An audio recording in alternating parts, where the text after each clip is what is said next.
I mean, we're human. It gets in there. So when you genuinely want to help someone get from part A to part B, step A to step B, maybe even to step C, then that shows through. Think about the last person who you admired, looked up to.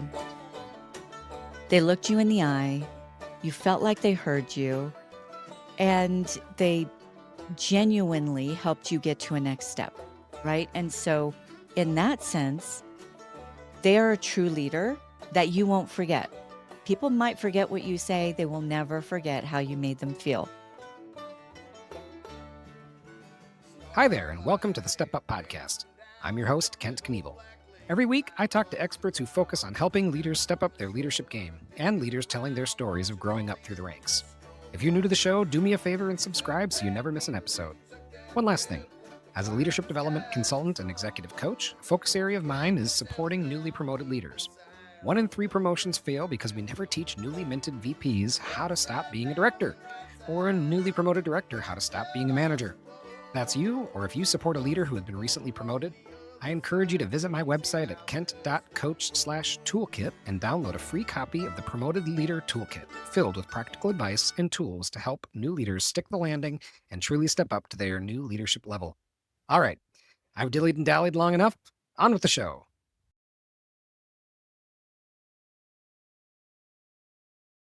Welcome, everybody. Today, we're going to be talking about the power of speaking for a leader's advancement, effectiveness, as well as their ability to lead. And with me for this conversation today is Antoniette Roze, CEO of Speakers Global. Welcome to the podcast. Thank you for being here today. Thank you, Kent. I am a fan of the Step Up podcast and very happy to be here. Well, you're in good company. I know for sure my 2 aunts listen, so the 3 of you can start a little fan club, I think. Woohoo! Okay. So That's where it begins. So tell me, for the audience and those who don't know you, would love to hear just a bit more about your career journey, right? What were your beginnings? How did you get into what you're doing today?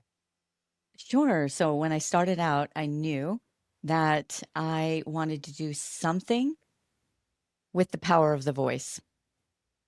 And I didn't know which direction I was going to go. So I started off in publishing and I worked for an international, pretty big magazine for the first part of my career. Then I became a producer of very large scale events. That was mostly in the wellness space, but it spanned beyond that. And now I own a speaker agency. I am also host of a top 10% podcast, and I am all about empowering voices so that people can find the solutions that they are laying awake at night praying for. Well, and I know, I mean, it's so it should be no surprise for those listening that if you're running a speaker's agency, that we'd be talking about the power of the voice today, right? But as we start to think about leaders, right? Because I think there's ways in which how leaders communicate that touch a number of things, right? And which we'll probably get into today. But I would really love to hear, kind of taking it from the top, because I don't think all leaders necessarily think about speaking as a skill, right? I feel like until at least you get to a certain level when you're now on stage on a regular basis for either, quarterly or annual, meetings and things like that. So, yeah, what are your thoughts on the power of speaking? Why should one focus? When should they start focusing on it? I don't know, wherever you want to start. Right. Well, if you imagine the leaders that most come to mind to you, right? Those, whoever it might be, Steve Jobs, Elon Musk, whoever it might be. How do you know about them? How do you understand what they're doing? It's because you've probably seen them speak somewhere. Speaking is one of the most underutilized power tool that executives, leadership, and HR actually value and utilize. Yet the ones who get it are the ones who excel the fastest. Number one, they excel in their ranking, but also they excel as a leader who can effectively communicate to everyone who needs to get on board with whatever the plan is. One of the places I see, so the thing that kind of has been in my head, so let me just get it out there right away, just as we've been talking here, is executive presence, right? There's this term, executive presence. It is a loaded term. It means all kinds of things. It's used in all kinds of ways. But I would say, one of the first things I think about when I think of someone's speaking abilities is executive presence, right? And it's unfortunately one of these, you could call it a competency, but it's one of these competencies where it's ill-defined. People kind of have this I know it when I see it kind of feeling about it. But I think nowhere does executive presence show up more than how someone shows up on stage. And, and we can maybe dissect that a little bit on the call. I'm curious, what your experience with this, with the idea of executive presence and how people are showing up on stage and where those intersect.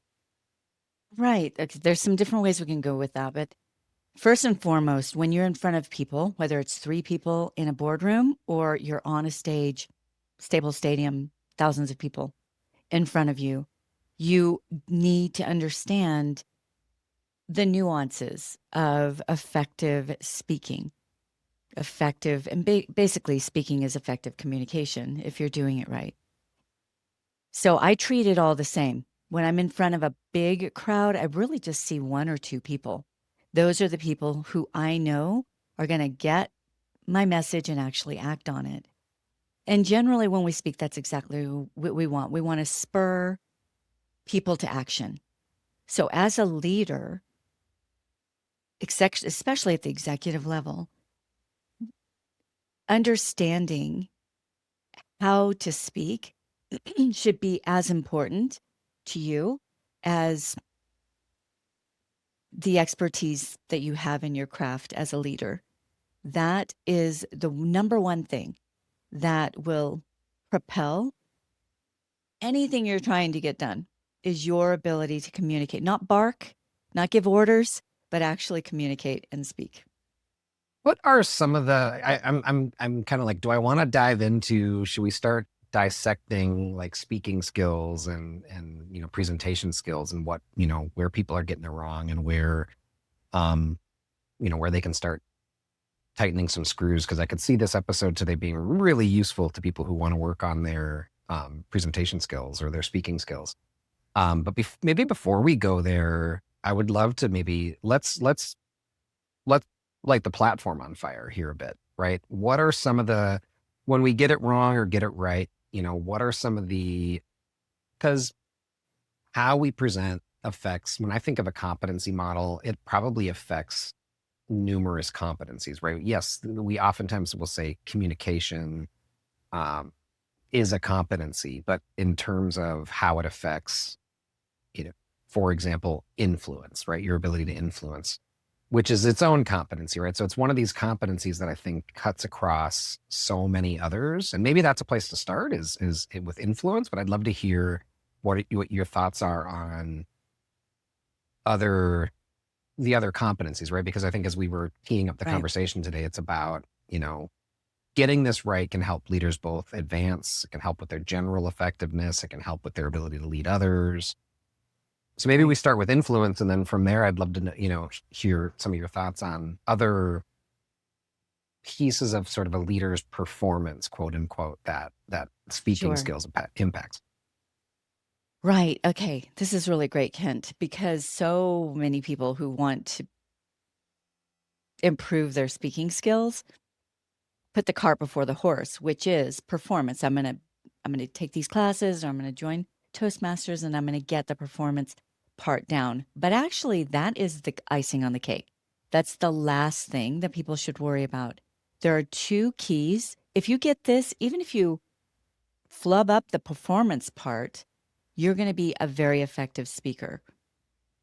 Number 1 is thinking more about them than you're thinking about yourself, thinking more about their agenda and spurring them to action, whoever it is that you're speaking with, then your own agenda and your own ego. I mean, we're human, it gets in there. So when you genuinely want to help someone get from part A to part B, step A to step B, maybe even to step C, then that shows through. Think about the last person who you kind of admired, looked up to. They looked you in the eye, you felt like they heard you, and they genuinely helped you get to a next step, right? And so in that sense, they're a true leader that you won't forget. People might forget what you say, they will never forget how you made them feel. So put them before you, before your own agenda. Help your audience, whether it's 3 people or 3,000 people, feel understood, feel heard, and feel like you care more about them than your own show, right? Okay, that's number one. The number two thing, if you get these two things, you've got it. The number two thing is don't try to pour the whole pot of pasta right on their head. Take them 1 to 2 steps further, save the rest for the next conversation because you're immersed in your own information. You're immersed in your agenda and your world. They aren't. It's not that they're not smart. They've got their own stuff going on. But if you can meet them where they are, bring them a couple of steps, 3 steps maximum in any one sitting, you're going to get a lot further than trying to pour it all out right up front and think that they're stupid because they just didn't get it, right? They got the first 3 steps and then everything else fell apart. So if you understand the way that the human brain thinks, there's lots of neuroscience behind all of this. You can check it out on your own. Be concerned with micro transformation in any one given sitting, and that's just a few steps. And then also let them know you actually understand them and you hear them and you can actually help them progress, right? And as they progress, you progress. Nice. Did that make sense? It does. Yeah. I'm writing down some notes because I want to listen fully, but also want to unpack a couple of these things because, well, I like what you said right away, which is their agenda, not yours. Right. And yet there's the nuance of I'm obviously speaking because of my agenda, but right. I think there's a saying, and to me, it's one of these, yeah, duh sayings, but I think if it was roundly understood, right, and truly absorbed, we wouldn't have to say it so often. And yet I'm still surprised how often people kind of forget the what's in it for me, right? Is it quote unquote, right? And thinking about your audience and what's in it for them when it comes to, and I mean, and I'm not talking about on the stage speaking. I'm talking about, to your point, you've got 3 people you're meeting with. You're presenting in front of just your team or a couple of board members or, another director or VP that you're trying to influence. And if your focus is on what you want to share and why you think it's important without giving any thought to why should they give a damn, right? Then you're already lost, right? Right. So the whole idea is to get them to lean in. So you're doing yourself a favor when you get this. So you lead with community and connection. I'm in the right room. I'm with the right people around me. Yeah. So you bring that element in and I'm listening to the right person. Once they get that, they can, oh, okay, now I can relax and I can lean in. Then your agenda can take place. Yeah. Well, and so there's different ways, so how do you better understand the audience and what's in it for them, right? And I think there's different ways for us to tackle that question too, which is, there's probably a very different way to tackle that if you are, preparing a keynote or preparing yourself for, a quarterly town hall or annual meeting versus how you prepare yourself for a, smaller meeting. You're meeting with people to get them on board with an idea, maybe it's a smaller group.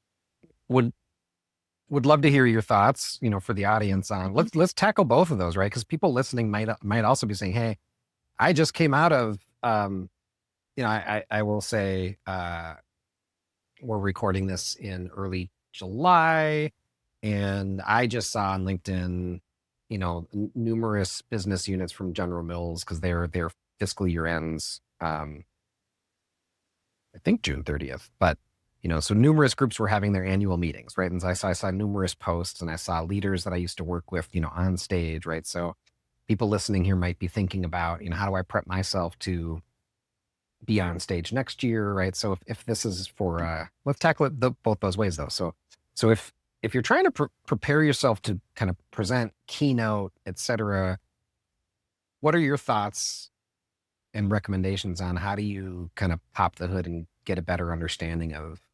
Same thing for 3 people within your own Okay, organization perfect. or a big crowd that you aren't as familiar with. And it's care, ask, hear. It's not care, ask, listen, because often we can listen, but we don't really hear. So within your own organization, it's a little bit easier. Um, ask what they're wanting. Take a survey ahead of time.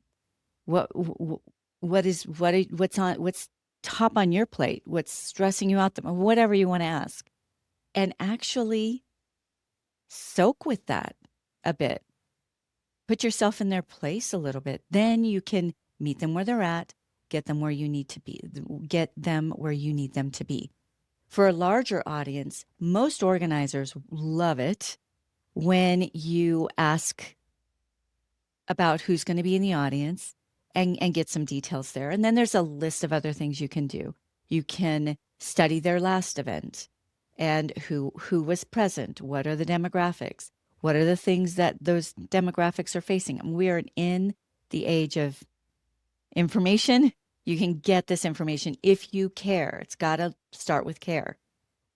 If you ask, they will provide. I have some speakers who will actually ask the event organizer for 3 people that they can actually speak with on the phone. And they often will give them that. Don't show up like a diva and leave like a diva, right? Show up a little early, shake some hands, ask some questions, grab some business cards so that when you go up in front of everybody, you can actually call people out by name. Then you're building that connection and that community right up front. Because if someone remembers Kent and 30 people there know who Kent is, it's like, wow, he cared enough about Kent in this big room of people. It's super, super powerful. These are easy to do. They Yeah. just take a little bit more caring and a little bit more action on your part on the front end. That's it. Yeah. Love it. I'm gonna, you know, love that from a speaker perspective. And I like your perspective that it's kind of the same thing, even when we're talking about meeting with 3 people. And I would say you have the luxury of being able to play the long game when you're trying to build these skills just as an internal skill for your own leadership development, right? And I often recommend, you know, building a bit of like a relationship map, right, as a leader. And who are the people who, and I'll just keep it super simple, who has inputs that your team has to deal with, and who's dealing with the outputs from your team? Like, what other teams, it's what you're doing the inputs for. And you should probably get to know, as a leader, the key leaders on both sides of that, and spend time with them. Get curious, understand what their goals and metrics are, so that you can more readily, right? And you have the luxury of time. If this is, if you're trying to build this skill as just a general leadership skill, um, to do this over time and build those relationships over time too, right? Or, and in that sense, that's understanding the through line. So within your organization, where are they coming from? Where are they going? Who's talking to, who are the bookends? What else are they hearing? Then you can create that core middle part effectively. Yeah. But really the same is true for bigger audiences. Mhm. Where are they coming from? Where are they going? And you're that through line. So same, really, we overcomplicate. It's really that foundational. Get the foundation down. All the rest when to move, when to pause, when to lean in, all of that can come. Yeah. But first collect the data Yeah. and Yeah. care. Yeah. I like that. And my yes and to that, because I want to call back to your idea of like, if you're speaking at an event, come early, shake some hands, meet some people, get some business cards, maybe call those people out in your presentation. You can do that in an internal meeting at a company too, especially if you're taking the time to socialize ideas ahead of time, get to understand your cross-functional partners' goals and objectives, right? You can do this very same thing in a meeting and say, Antoinette, we were just talking, me and Antoinette were just talking a couple weeks ago about this, and this, and how what I'm talking about today connects with that, right? And it's sort of this, it doesn't hurt being seen doing the work, right? Let alone, right, which I think you're kind of getting at, is this idea of like, oh, he took the time to know this person's name and call them out. And, it's one thing, and it's common to see a speaker call out the CEO or the CFO, right, on a stage. It's another thing to call out, the general masses too. So I can kind of see where that's the benefit. But you can do the same thing if you're intentional about it, right? And I think part of that is the not only what you might glean informationally from it, but the power of being seen doing the work, seen caring. Absolutely. Yeah. It makes all the difference. If you have a higher up who actually takes notice of you or takes notice of one of your colleagues, maybe they reached a milestone and they actually know about it, they're going to tune into your values and feel like they're actually on your team versus they're an underling who you don't have any idea what their name is. You have no idea who they are. You're just a cog, right? You're just part of a machine. There's a huge difference. You've even seen this with politicians and presidents, right? Love them or hate them, the ones who can look you in the eye and make you feel seen are the ones that you remember and you respect, Yeah. and you're on their team.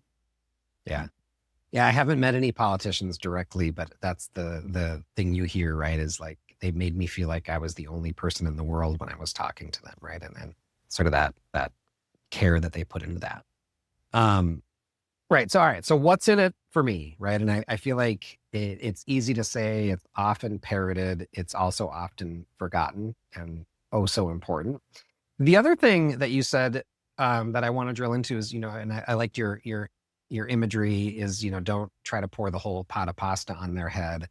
And you said micro transformation. So I think I'm curious. I feel like this might even be sort of the bigger learning curve for people in terms of both day-to-day communication as well as probably presenting right on stage. But it's the um, how do you keep it short? How do you give just enough information without trying to convey it all? Because I would say I probably have seen more leaders love trying to cover everything in a short amount of time, being described as sort of word salad, right, instead of being focused. Again, it boils back to foundational homework, and you need to come equipped. So let's say you are pushing out a big new product that might be a little outside of your customers' expectations of what it is that you offer. So you need everybody communicating it very well. Let's just say that's the thing that you're facing. So you reverse engineer. Okay, this is where we want to be. This has to happen before we get there. This next thing has to happen before we get there, so that we can get there. This next thing has to happen before we can get there, right? And so you boil it down and then you see, okay, what are the first three things that have to happen within these teams so that we can even get three steps forward to reach that bigger goal? And that's what you talk about. Now, listen, this week or this month or this quarter, uh, these are our goals. We're going to do A, B, and C. We're not going to do A, B, C, D, E, F, G to get to Z. We're going to do A, B, and C. And then you communicate it well. You get them on board because they are part of your team, because you know how to communicate and speak. And they're focused on mastering those first three levers that need to happen, and schedule, give a timeline. Let's collectively reach this by this time next month, and we're going to meet again. And then at that point, you assess, how did everybody do? What were the pain points, right? What went well? What didn't go so well? I always say, what went well and what could have gone better, instead of saying what went well and what didn't go well. What went well and what could have gone better. And you're asking, right? Get that feedback. So that when you give them the next three, 2 or 3, that you can keep that in mind. Okay, well, there was a breakdown in cooperation between the departments, whatever it was. You assure them you're going to address it for them to make things easier or to go more smoothly, and you just give them those next few steps. It might feel a little elementary, like you're dumbing them down, but really you're doing yourself a huge service, because when people master each level, then you are going to move faster and with fewer mistakes and more in unison. Yeah. So Right? It's like herding cats. yeah. How do you can just say, okay, cats, here's, but if you really care about doing it in this methodical way, then they're going to not get lost on the journey, and they'll be all in. Before we unpack why 3 is the magic number, the thing that's kind of popping in my head here is, and I get it, right? You're providing focus, right? We have to focus on the trees in order to get to the whole forest. But I think where I'm getting a little stuck with it is, because I get the concept of let's focus, let's keep people focused so that we're not getting lost in the woods. And yet there's tons of advice out there that you need to give people the vision of where we're going, right? And Yeah. so Okay. to help me break that down, so what's your recommendation on how do you give them the vision of where we're going without the 12 steps that are going to be needed to get there, and to just focus on the first 3? Yeah, so you can definitely be transparent. That's something that people respect and appreciate. Give them the big picture. This is where we're going. But to get there, we first need to master these beginning steps. And then the next time, great, we're so much further along. Now we need to do these 3 things. People really appreciate that. That's actually showing them leadership for so you're at the macro, right? It shows them those leadership skills at their micro level as well. So any good speaker knows it's all about micro transformations. When somebody leaves your presence, your talk, and they feel like, wow, I get it. I'm connecting the dots. There's a real transformation there. Then they can act. If they feel overwhelmed, or like they don't even know why they're doing this. You brought up a really good point, Kent. You don't have to say you're going to do these 3 things for this secret thing that's going to happen later. You definitely give them the vision and the big picture, but you tell them, don't worry about everything that's going to, it might seem like a big elephant, right? How do you eat an elephant? 1 bite at a time. It might seem big, but really all we have to do is focus on these 3 things for the next week, the next month, the next quarter. That's where we're going to start. You guys all in? Right. And you get that there, you're showing them, you're actually demonstrating how leadership is actually effective. So I'm unsurprised that the number 3 has come out a number of times in this conversation. And I will say, there's been numerous leaders, if not every major leader at every company I've worked for. I'm trying to remember, but this number 3 is so pervasive in my head. So much so that at least in a couple of examples in my head, there's always there's some tongue in cheekness to, and I think even Jeff Harmoning, the CEO of General Mills, I think there's always people in the audience kind of chuckling because, when he steps on stage or if he's at a fireside chat and someone asks him a question, it's very common for him to say three things. And then he kind of goes off, rattles off the three things, or I want you to be thinking about three things. Right. And so it's clearly some kind of best practice in presenting.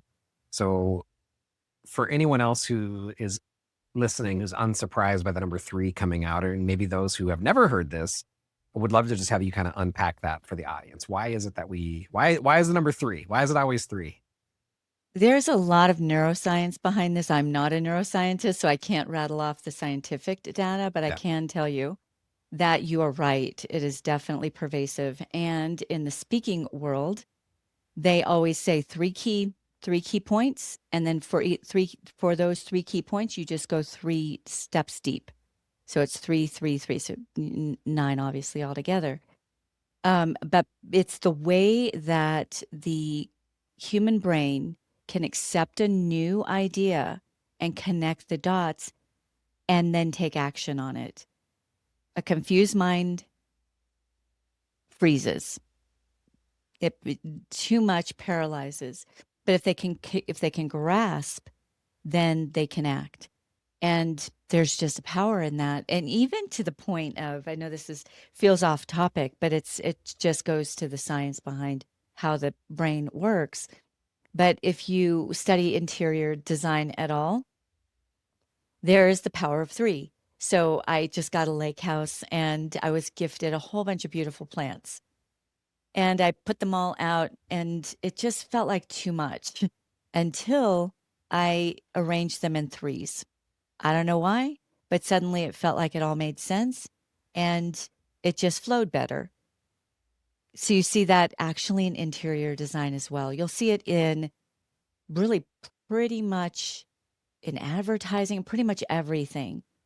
And it has a lot to do with neuroscience, and we have AI to answer that question to get you all the data behind that. But it is valid. It's a real thing.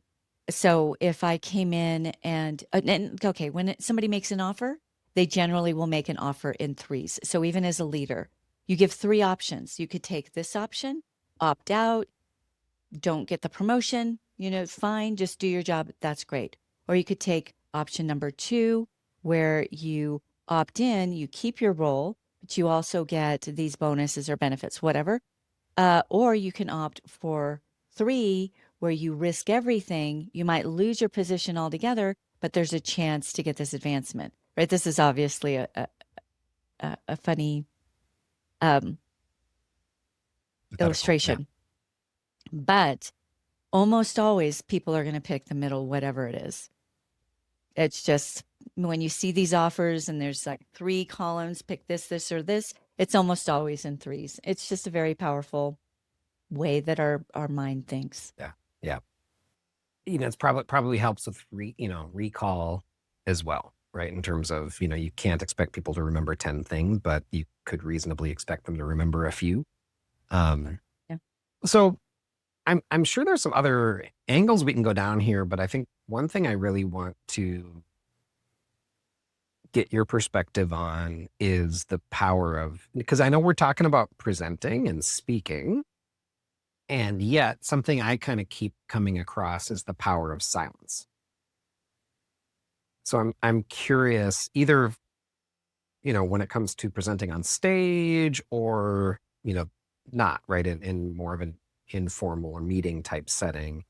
What are your thoughts? How do you kind of coach people around how to use silence to their benefit? Yeah. White space is so important. And whether it's on a printed page or in an ad, graphics, or in you speaking, that white space, that silence is so important. So that is, if you're going to master a presentation skill, that would be the one. If you're a constant talking head, you're never eliciting interaction and then shutting up and hearing what they have to say.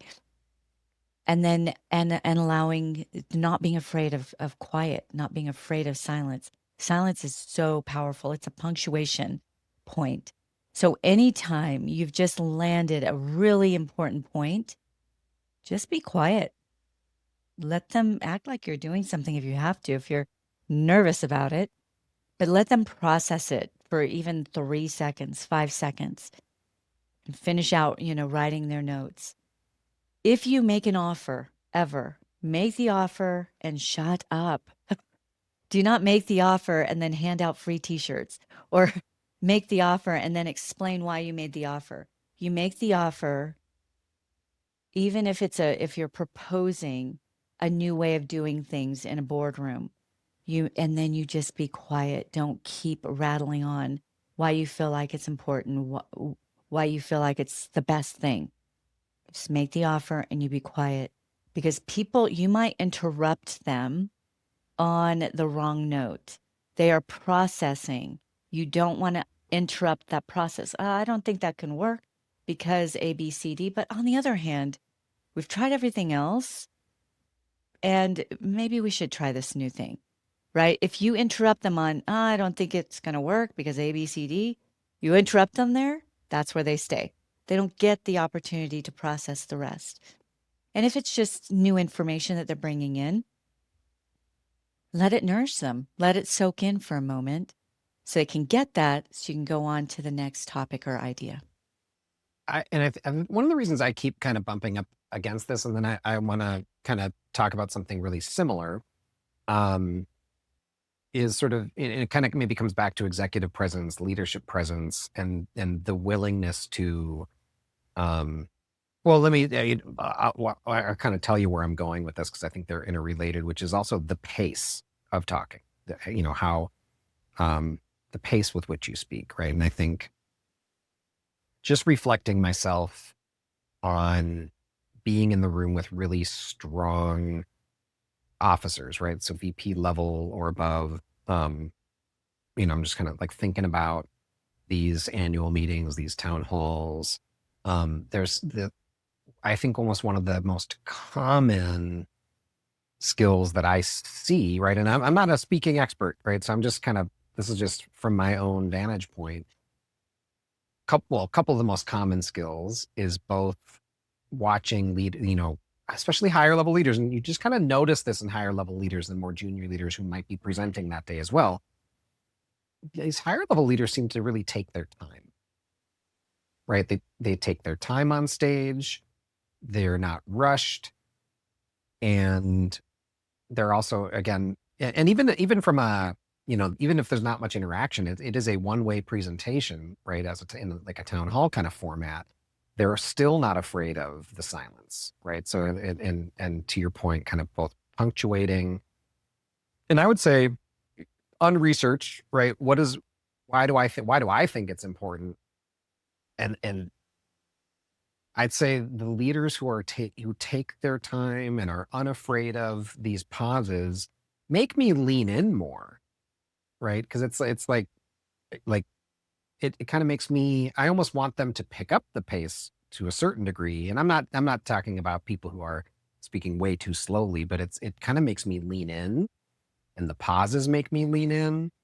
I'd be, and I compare that to maybe more junior leaders who get their opportunity to come up on stage. And I feel like I see almost a faster pace in people who are maybe even a bit more junior, which not an age thing. I maybe just translate that to tenure and experience per se, but kind of curious how you tend to either coach people or, instruct people, or even just sort of think about both pacing and silence.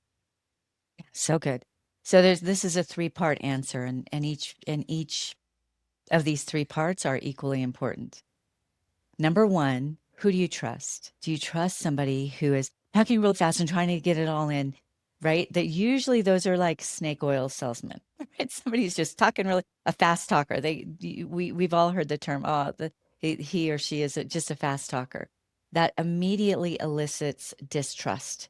So if somebody is trying to speak too fast, even if it's your leadership within your organization, you don't trust that they even trust what it is they're saying, because they've got to say it so fast. So the confidence level goes down. And you're exactly right, Kent. For somebody who confidently gets up, they're not in any hurry. They've got their ideas laid out and they're going to bring them to you. You do lean in.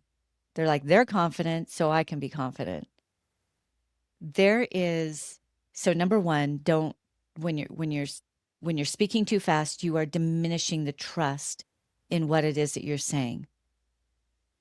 Because it's almost like you're trying to convince yourself. Number two, it goes back to the old quote, and I can never forget who the heck was the original person because there was some controversy about who's the original person. But if I had more time, I'd write a shorter letter. It's because less is more. Yep. It's well thought out. The fluff is gone, and just those main points. And then that third element is one idea grasped. Leaders know this. One idea grasped and acted upon is way better than 10 ideas lost, because they're worth nothing. So leaders really understand, I just want this action, or maybe these 3 sets of actions. But beyond that, that's a whole nother meeting. That's a whole nother sitting. Let's get this down. They know that and they're confident in that. And so they're not trying to, again, pour the whole pot of pasta on everybody's heads. And you could be your grandmother's favorite dish. Like you love this dish, but she keeps feeding you, feeding you, feeding you. You're like, oh, grandma, I love it. But your hands are up, right? I can't, not one more. You're pushing it away. That's the last way you want to leave your audience and your teams, pushing it away. It was great, but just too much. Instead, you want to give them that bowl of nourishment, let them soak it in during the time that you're speaking. And then you're like, wow, that was really good. I'm really looking forward to my next bowl. This episode has, I think, been full of good nuggets of advice. And before I get into the advice column, I'm going to, I could say with some confidence, there's definitely people I have in my mind that are making me think of this next question, but I'm going to call myself out as guilty of it as well, which is I'm very comfortable on stage, right? And oftentimes I've designed maybe this leadership development program. I designed the deck. And yet I'm probably very guilty of not preparing what I'm going to say and sort of just stepping on stage and sort of shooting from the hip. Talk me out of it. Why should I spend more time preparing? Even though I'm very It's I'm really very not comfortable on stage. Yeah. right. It's not necessarily that you're preparing what you're going to say. You're preparing who you're going to say it to. So it's your same core content. And I talk to speakers about this all the time. Do not have 15 different talks. So if speaking is the thing that you're concerned about, this relates. If you're more of a corporate leader and the ideas that you need to get across differ, fine, but have a core that people can learn and expect. People like getting what they expect, right? When you go to your favorite restaurant, you generally have a favorite dish if at that restaurant, and you're expecting something. If they mess it up too much, you're like, what the heck did you do to my favorite dish? Same with getting in front of you. They're going to know your pace. They're going to get to know your pace and your personality. If they're your first time, then there has to be a solid core that people can sense. So your solid core is, I'm going to give you these 3 ideas and we're going to act on it by the end of today. And that's all you need to grasp. We've got a big picture right here. You don't even need to worry about that. This is where we're going to go. So you tell them what you're going to tell them. You tell them, then you tell them what you told them.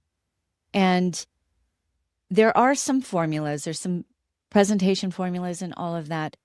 But people get so wrapped up in that they forget to care more about who they're speaking with. So you're going to deliver that same information much differently to a room full of engineers than you would to a room full of truckers. Yeah. Right? It's just going to be a very different way.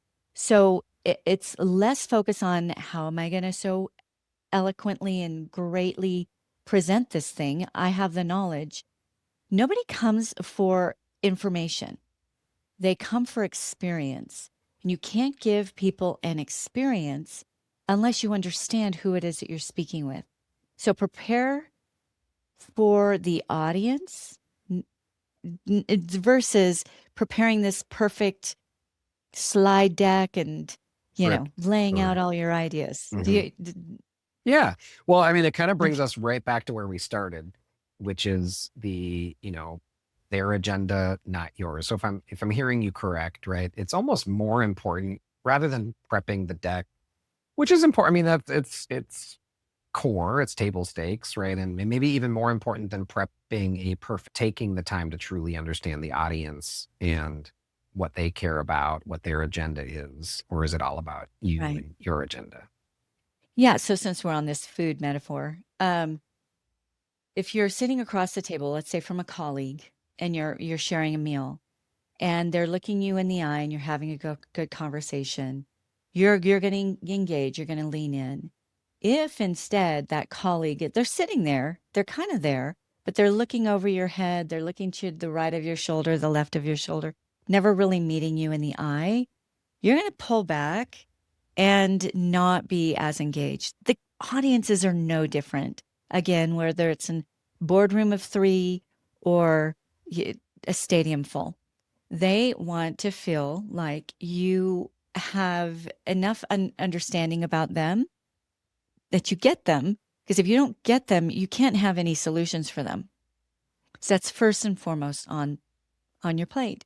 So if you prepare for creating that connection in that community right up front, they know you did your homework, they know them, and then you can info dump, but also don't info slap. So, we've all been pitch slapped where, especially on LinkedIn, you just make a connection and all of a sudden you get this DM where they're pitch slapping you. Same thing for speakers with info slap. Like, okay, you are here. I'm going to slap you all over the face with my information, whether you like it or not. You, Kent, are an expert at your field of expertise, at your information. You have it all. You're close to it. They're not so close to it. So what might seem common and everyday, even languaging to you, is not to them. Do not utilize internal languaging and acronyms, right? Speak at a 5th grade level, not because they're not smart. It's just because their world has to catch up with your world. Yeah. Yeah. So 5th grade level language, super clear. And those leaders that you were referring to earlier, they understand that. So they're not going to act like the good ones, right? Aren't going to act like the doctors are the worst. And I represent a lot of doctors and they are the worst. There was this one dentist, I went to see him at this very big conference because I hadn't physically seen him speak. And oh my goodness, that poor MC had to basically grab him by the scruff and get him off because he had so much amazing information. The room was packed, like standing room only, but it was too much information. And afterwards, he's like, how did I do? He was asking me. I said, take your whole talk, chop it into 18 pieces, and deliver just one of those pieces because he'd be way more effective. People would seek him out for that next set of information. But instead, there was just such overwhelm, and the poor MC had to basically pull him off the stage because he wasn't yet getting all of his thoughts out. Yeah. So same thing when you're delivering ideas. Yeah. Yeah. Leave them wanting more, right? Exactly. Yeah. So I focus a lot of so obviously my work is kind of in the realm of leadership development and executive coaching. And so it being the billion or multi-million dollar industry that it is, right? We spend a lot of time and attention prepping leaders for the future or trying to build certain skills in an organization from a leadership perspective. Readiness being kind of the big catchphrase that we're all focused on or research focused on, like, do we think we have the leaders of the future ready, right? And yet the evolution it takes for someone once they've been promoted to a director to stop behaving like a manager, start behaving like a director does, stop behaving like a director and start behaving like a VP, right? We do not spend much time and effort on that point of transition. And so I ask everybody to come prepared, with two pieces of advice. So one being, one piece of advice you have for those leaders who are still seeking that next promotion in their career. And then the second piece of advice being, and what about for those who they just landed that promotion, they just transitioned out of their old role into their new role. So would love, one piece of advice for each of those. So starting with, those leaders who are seeking their next promotion, what's one piece of advice you have? Kind of in the reverse that we were just speaking about. So knowing your audience, knowing how to communicate with your audience, actually understanding your higher up and what's keeping them awake at night. So to create 3 columns on a piece of paper. And as much as you can with whatever homework you can do, with whatever you can see from the outside as happening departmentally, list out what's likely keeping them awake at night. If you have the luxury, ask them, right? List that out on the first column, skip the second column, go to the third column. A year from now, when you are their solution, you come in and you make a difference. What will they thank you for? You're having lunch together.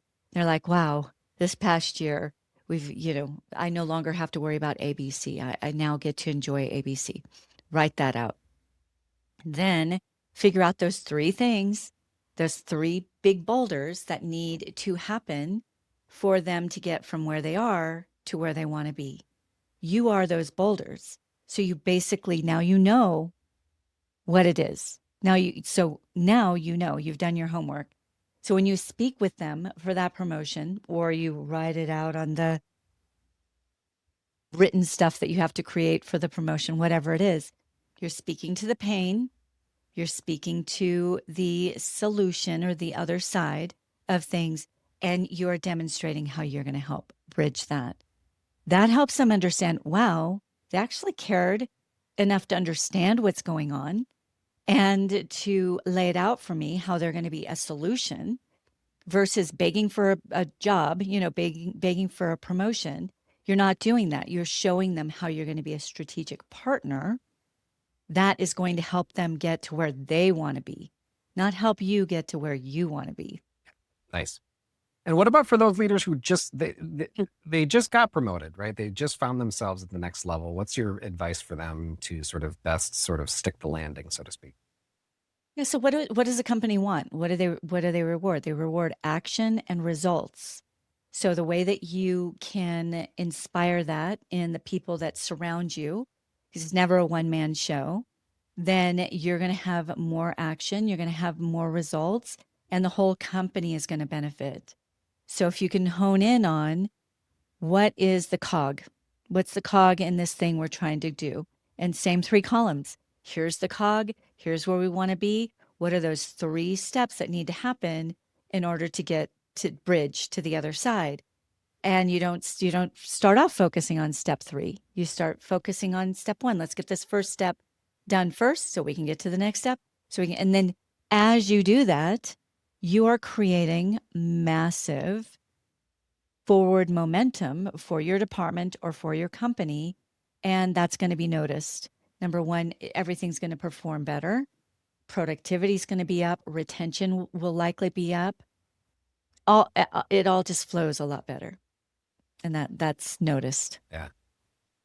Awesome. Well, so for those listening who would like a little more Antoniette Roze in their lives, tell us more about, who should be reaching out to you? Where do they find you? Who are you working with?